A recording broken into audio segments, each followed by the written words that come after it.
স্বাগতম জনাইছো এইটো ইউটিউব চেনেলত। আজি আমি আলোচনা কৰিম ক্লাছ 9 সায়েন্সৰ চেপ্টাৰ নম্বৰ 5 বিষয়ে। চেপ্টাৰ নম্বৰ 5 নাম কি আছে যে জীৱৰ মৌলিক একক। ইয়াৰ পাঠ ভিত্তিক প্ৰশ্নৰ লগতে আমি অনুশীলনী প্ৰশ্ন আৰু অতিৰিক্ত প্ৰশ্ন আমি আলোচনা কৰিম। তো ভিডিঅ'টো লাইক কৰিবা, লগতে চেনেলটো ছাবস্ক্ৰাইব কৰি ল'বা। তো চোৱা, ইয়াতে পোনপ্ৰথমে কি কুৱেশ্যন কৈছে। ইয়াতে কুৱেশ্যনত দিয়া আছে, তোমালোকে কিতাপত চাব পাৰা, পেজ নম্বৰ 59ত আছে যে কোষ কোনে আৱিষ্কাৰ কৰিছিল, কোষ কোনে আৰু কেনেকৈ আৱিষ্কাৰ কৰিছিল। যে কি লিখিবা ইয়াৰ উত্তৰত, যে 1665 খ্ৰীষ্টাব্দত ৰবাৰ্ট হুকে কোষ আৱিষ্কাৰ কৰিছিল। ৰবাৰ্ট হুকে যেতিয়া এটুকুৰা কৰ্কৰ পাতল ছেট পৰীক্ষা কৰিছিল, তেতিয়া তেখেতে মৌকোহৰ নিচিনা কিছুমান কোঠালি দেখা পাইছিল আৰু তেখেতে সেই কোঠালিবোৰৰ নাম দিছিল কোষ। তেতিয়াৰ পৰা কোষৰ আৱিষ্কাৰ হ'ল। তাৰপিছত কি আছে, নাম্বাৰ 2ত কি আছে, যে কোষত কিয় গঠনৰ আৰু কাৰ্যৰ মৌলিক একক বুলি কোৱা হয়। যে কোষক কিয় গঠন আৰু কাৰ্যৰ মৌলিক একক বুলি অভিহিত কৰা হয়। যে জীৱৰ দেহ কোষেৰে গঠিত। একোষী জীৱৰ ক্ষেত্ৰত কোষটোৰ জীৱটোৰ পৰিচয়। এনে একোষী জীৱৰ যাৱতীয় জীৱন প্ৰক্ৰিয়া সেই একেটা মাত্ৰ কোষতেই সম্পন্ন কৰি জীৱন সঞ্চাৰ কৰে।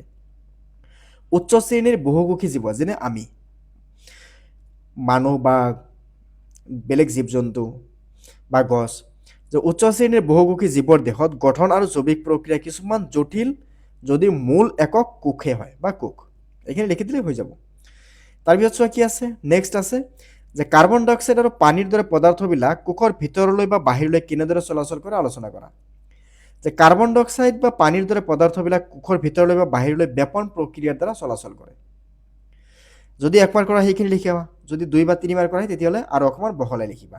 যে কোষৰ বাহিৰৰ পৰিৱেশত কাৰ্বন ডাই অক্সাইডৰ গাঢ়তা কোষৰ ভিতৰত কাৰ্বন ডাই অক্সাইডৰ গাঢ়তাতকৈ কম। যেতিয়া কোষ এটাৰ ভিতৰত আৰু বাহিৰত কাৰ্বন ডাই অক্সাইডৰ গাঢ়তা কম, তেতিয়া কোষ এটাৰ ভিতৰত আৰু বাহিৰৰ কাৰ্বন ডাই অক্সাইডৰ তাৰতম্য ঘটে।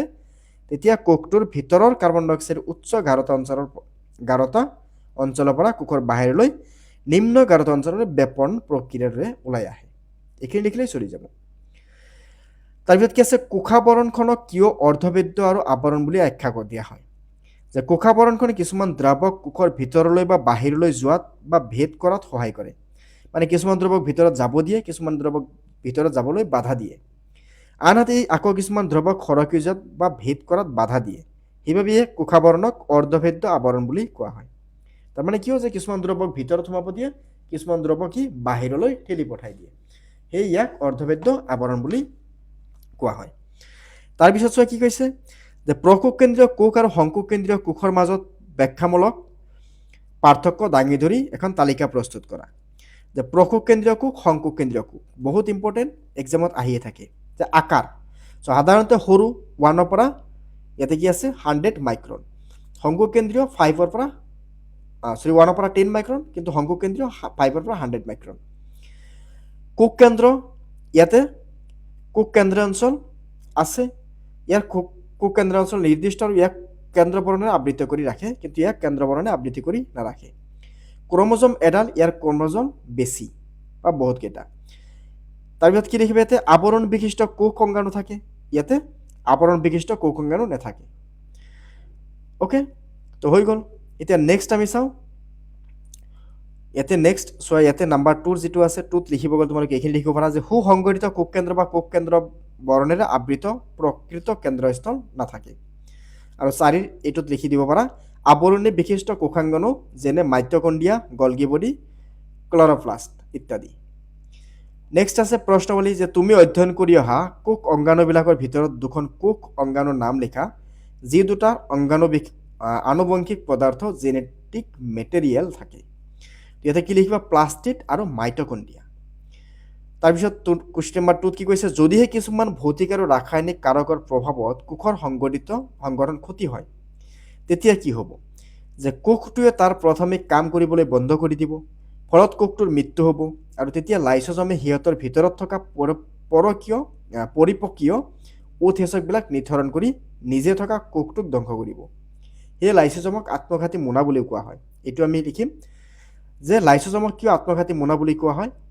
যে কোষৰ বিপাকীয় কাৰ্যত কিবা বিসংগতি হ'লে, উদাহৰণ হিচাপে যদি কোনো এটা কোষ মৰি যায়, তেতিয়া লাইচোজমে সিহঁতৰ ভিতৰত থকা পৰকীয় উৎসেচকবিলাক নিৰ্ধাৰণ কৰে, নিজে থকা কোষটোক ধ্বংস কৰি দিয়ে, আৰু সেই লাইচোজম আৰু সেয়েহে মানে ই নিজেও মৰি যায় আৰু সেয়েহে লাইচোজমক কোষৰ আত্মঘাতী মোনা বুলি কোৱা হয়, মানে নিজে নিজে মৃত্যু হৈ যায়। 4 নম্বৰত কি আছে যে কোষৰ আভ্যন্তৰীণ ক'ত প্ৰ'টিন সংশ্লেষণ সংঘটিত হয়, যে ৰাইবজমত প্ৰ'টিন সংশ্লেষণ সংঘটিত হয়, যিবোৰ খহটা অন্তঃপ্ৰৰখীয় জালিকাত গাঁত লাগি থাকে। ৰাইবজমবিলাক প্ৰ'টিন উৎপাদকৰ কাৰখানা বুলি কোৱা হয়। নাম্বাৰ 4 পিছত এতিয়া আমি চাম অনুশীলনীৰ প্ৰশ্ন। এতিয়া অনুশীলনীত কেইটামান আমাৰ প্ৰশ্ন আছে, যিকেইটা প্ৰশ্ন আমাৰ বহুত ইম্পৰ্টেণ্ট হয়, আৰু লগতে আমি কেইটামান অতিৰিক্ত প্ৰশ্ন আমি আলোচনা কৰিম, যিখিনি আমাৰ এক্সামৰ বাবে বহুত ইম্পৰ্টেণ্ট হ'ব। ঠিক আছে, ইয়াতে বেছি প্ৰশ্ন নাই, ইয়াতে জাষ্ট 9টা প্ৰশ্ন আছে, আমি অতি সোনকালে আলোচনা কৰি শেষ কৰিব পাৰিম। উদ্ভিদৰ কোষ আৰু প্ৰাণী কোষৰ মাজত তুলনা কৰা আৰু কি কি ক্ষেত্ৰত উদ্ভিদ কোষ আৰু প্ৰাণী কোষতকৈ পৃথক উল্লেখ কৰা। এইটো বহুত ইম্পৰ্টেণ্ট হয়, উদ্ভিদ কোষ প্ৰাণী কোষ। চোৱা, কোষবেৰ, যে উদ্ভিদ কোষৰ কোষবেৰ আৰু চেলুলোজৰ দ্বাৰা গঠিত, প্ৰাণী কোষত কোষবেৰ নাথাকে। ৰসাদানী, এটা বা ততোধিক অধিক ৰসাদানী থাকে, সাধাৰণতে ৰসাদানী নাথাকে। প্লাষ্টিড থাকে, প্লাষ্টিড নাথাকে। লাইচোজম নাথাকে, লাইচোজম তেজৰ লোহিত ৰক্তকণাৰ বাদে আন সকলো প্ৰাণী কোষতে থাকে। মাইক্ৰবডি থাকে, সাধাৰণতে মাইক্ৰবডি নাথাকে। নিৰ্জীৱ পদাৰ্থ, যে কেতবোৰ নিৰ্জীৱ পদাৰ্থ থাকে, কোনো নিৰ্জীৱ পদাৰ্থ প্ৰাণী কোষত নাথাকে। নাম্বাৰ 2ত কি কৈছে, কি কি ক্ষেত্ৰত প্ৰকোষকেন্দ্ৰীয় কোষবিলাক শংকুকেন্দ্ৰীয় কোষতকৈ পৃথক। এতিয়া চোৱা, কোষবেৰ, ইয়াতে আমি চালোঁ, ইয়াতে কুৱেশ্যন নাম্বাৰ যিটো আমাৰ 1 আছিল, ইয়াতে কি কৈছে প্ৰাণী কোষ আৰু ইয়াতে কি কৈছে প্ৰকোষকেন্দ্ৰীয় কোষ। দুটা বস্তু তোমালোকে চাবা, এক্সামত প্ৰকোষকেন্দ্ৰীয় কোষ আহিলে কেতিয়াবা ষ্টুডেণ্টে প্ৰাণী কোষ লিখি দিয়ে, অকণমান খেলি মেলি কৰি দিয়ে। এইটো বস্তুতে খেলি মেলি নহয়, প্ৰকোষকেন্দ্ৰীয় শংকুকেন্দ্ৰীয় আৰু এটা প্ৰাণী কোষ উদ্ভিদ কোষ, দুটাক ভালকৈ মনত ৰাখিবা, যে প্ৰকোষকেন্দ্ৰীয় কোষ শংকুকেন্দ্ৰীয় কোষ। ইয়াৰ কোষবেৰ সাধাৰণতে এমিন শৰ্কৰা আৰু মিউৰামিক এচিডেৰে গঠিত। কিন্তু শংকুকেন্দ্ৰীয় কোষ, যে প্ৰাণী দেহৰ কোষত কোষবেৰখন নাথাকে যদিও উদ্ভিদৰ কোষত থাকে, ই সাধাৰণতে চেলুলোজেৰে গঠিত। কোষাবৰণখন বিভিন্ন উৎসেচক থাকে, এইবিলাক কাৰ্য সমাধান কৰে। কিছুমানৰ ভিতৰত ভাঁজ লৈ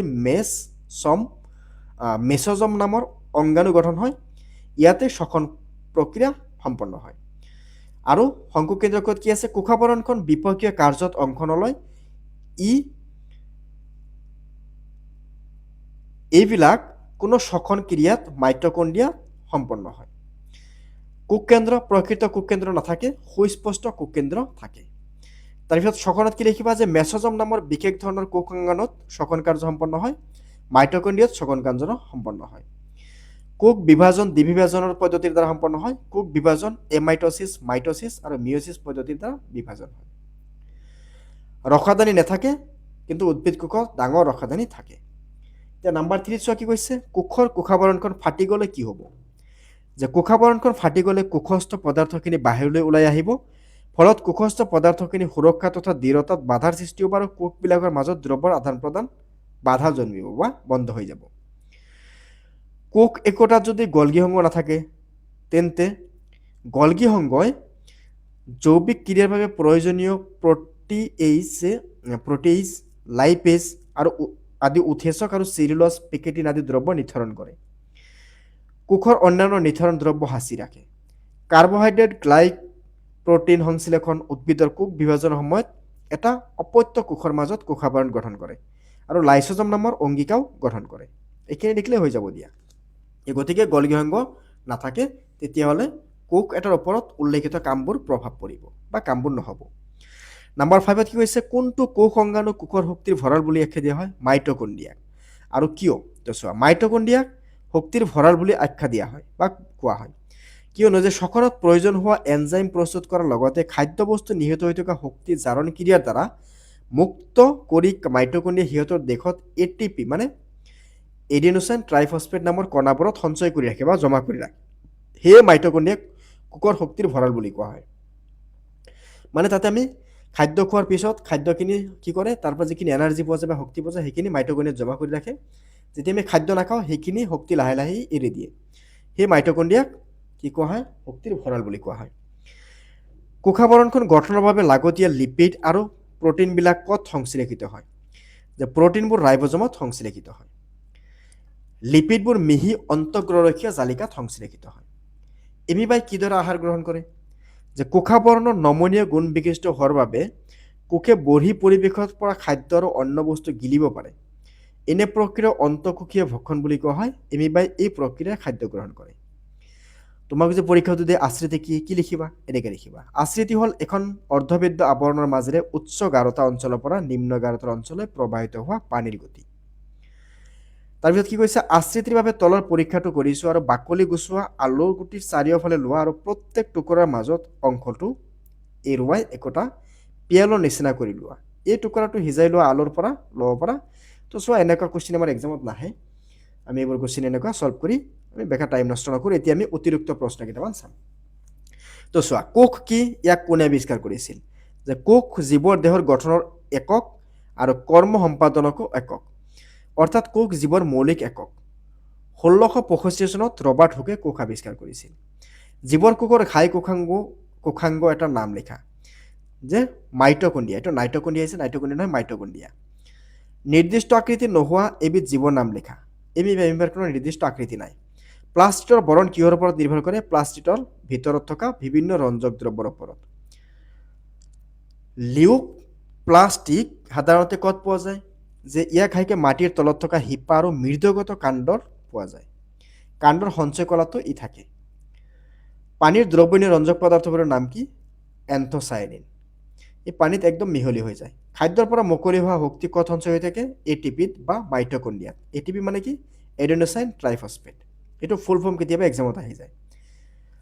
ক্ৰমজমে কি কাম কৰে? ক্ৰমজমে পুৰুষানুক্ৰমে বংশগত চৰিত্ৰসমূহ বহন কৰে। চমুকৈ লিখা, ইয়াতে কি আছে? ৰসদানি, ৰিক্তিকা, এই গোটেইখিনি চমুকৈ চোৱা। তোমালোকে এটা স্ক্ৰীনশ্বট লৈ ল'ব পাৰা। যে ৰাসাদানি কি বা ৰিক্তিকা কি? যে উদ্ভিদ কোষ পুৰকত এক বা একাধিক কটকীয় পিণ্ড দেখা যায় আৰু ইয়াক খালী যেন লাগিলেও ই পানী বা দ্ৰৱিত শৰ্কৰা খনিজ পদাৰ্থ থাকে। যে কোষ বুঢ়া হ'লে সৰু সৰু ৰাসাদানি আৰু ৰিক্তিকা লগ লাগি একোটা ডাঙৰ বিক্তিকাৰ সৃষ্টি কৰে। তাৰপিছত চোৱা তুমি কোষ কেন্দ্ৰ তোমালোকে স্ক্ৰীনশ্বট লৈ লোৱা। নেক্সট চোৱা, ইয়াতে ৰাইবজম, ইয়াৰ এটা স্ক্ৰীনশ্বট লৈ লোৱা। মাইটকণ্ড্ৰিয়া, ইয়াৰ স্ক্ৰীনশ্বট লৈ কিনে মুখস্থ কৰি ল'বা। গলগী সংঘ, অ'কে। লাইচোজম, তাৰপিছত প্লাষ্টিড, অ'কে। মাইটকণ্ড্ৰিয়া, এই গোটেইখিনি বস্তু তোমালোকে স্ক্ৰীনশ্বট লৈ ল'বা, কিয়নো এক্সামত ইয়াৰ পৰা কুৱেশ্যন আহি থাকে। চেণ্ট্ৰিউল, তাৰপিছত কি আছে? খালী ঠাই পূৰ কৰা। যে ৰঙীন ফুলপাহৰ আৰু পকা ফলৰ প্লাষ্টিড নামৰ কোষাংগ নাথাকে। কেতবোৰ ফুল আৰু ফলত এন্থোচায়ানিন নামৰ পানীত দ্ৰৱণীয় ৰঞ্জক পদাৰ্থ পোৱা যায়। কোষ কেন্দ্ৰীয় জালিকা নিউক্লিয়েন বা ক্ৰমেটিনৰ পাক খোৱা সূতাৰে তৈয়াৰী। কোষ পুৰকত থকা জালিকা সদৃশ গঠনক অন্তঃপ্ৰৰক্ষীয় জালিকা বুলি কোৱা হয়। ঠিক আছে। তাৰপিছত কি কৈছে? ক্ৰমজমত বংশগত বাহক পদাৰ্থ জিন থাকে। লাইচোজমক আত্মঘাতী মোনা বুলি কোৱা হয়। কোষাবৰণ অৰ্ধবেদ্য আৱৰণ। গলগী সংঘৰ ঘাই অংশটো তলপৰাকৈ ঠাই খালী থকা বহল আৰু চেপেটা মোনাজাকখনক বোলা হয় চিষ্ট্ৰান। ঠিক আছে। তো নেক্সট কি আছে? সপক্ষে যুক্তি দিয়া। ৰাইবজমক কোষৰ প্ৰ'টিন কাৰখানা বুলি কোৱা হয়। যে ৰাইবজমক কণিকাক প্ৰ'টিন বা RNAৰ দ্বাৰা গঠিত। ইহঁতক প্ৰ'টিন সংশ্লেষণৰ কাৰ্য জড়িত। কোষৰ গঠন আৰু জৈৱিক প্ৰক্ৰিয়াত প্ৰয়োজন হোৱা সকলো প্ৰকাৰৰ প্ৰ'টিন ৰাইবজমে সংশ্লেষণ কৰে। সেইবাবে ৰাইবজমক কোষৰ প্ৰ'টিন কাৰখানা বুলি কোৱা হয়। মাইটকণ্ড্ৰিয়াক কিয় শক্তিৰ ভঁৰাল বুলি কোৱা হয়? এইখিনি লিখি দিবা, হৈ যাব। যে খাদ্যবস্তুত নিহিত থকা শক্তি জমা ক্ৰিয়া কৰা মুক্ত কৰি মাইটকণ্ড্ৰিয়া সিহঁতৰ দেহত এটিপি নামৰ কণাবোৰত সঞ্চয় কৰি ৰাখে। সেইবাবে মাইটকণ্ড্ৰিয়া কোষৰ শক্তিৰ ভঁৰাল বুলি কোৱা হয়। ক্ৰমজমৰ বংশগতিৰ বাহক। পিতৃ বা মাতৃৰ পৰা আনুবংশিক দ্ৰব্যবোৰ ক্ৰমজমৰ যোগেদি সতি সন্ততিলৈ যায়। ক্ৰমজমত থকা জিনবোৰ বংশগত চৰিত্ৰ ৰূপায়ণ কৰে। সেইবাবে ক্ৰমজমক বংশগতিৰ চৰিত্ৰ বাহক বুলি কোৱা হয়। লাইচোজমক কি আত্মঘাতী মোনা বুলি কোৱা হয়? যে লাইচোজমক আত্মঘাতী মোনা বুলি কোৱা হয়। যে খাদ্যৰ অভাৱ হ'লে লাইচোজমে কোষৰ অন্য অত্যাৱশ্যকীয় কোষাংগ যেনে মাইটকণ্ড্ৰিয়াক ধ্বংস কৰি খাদ্য আৰু শক্তি আহৰণ কৰে। ফলত আনক ধ্বংস কৰি নিজেও ধ্বংসপ্ৰাপ্ত হয়। সেয়ে লাইচোজমক আত্মঘাতী মোনা বুলি কোৱা হয়। তো এইটো ভিডিঅ'ত আমি কি কৰিলোঁ? ক্লাছ 9ৰ ছায়েন্সৰ চেপ্টাৰ নম্বৰ 5ৰ বিষয়ে আলোচনা কৰিলোঁ। চ' পৰৱৰ্তী ভিডিঅ'ত চেপ্টাৰ নম্বৰ 6ৰ বিষয়ে আলোচনা কৰা হৈছে। তোমালোকে সেইটো চাই ল'ব পাৰা, অ'কে।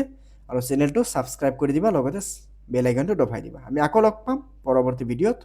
ধন্যবাদ।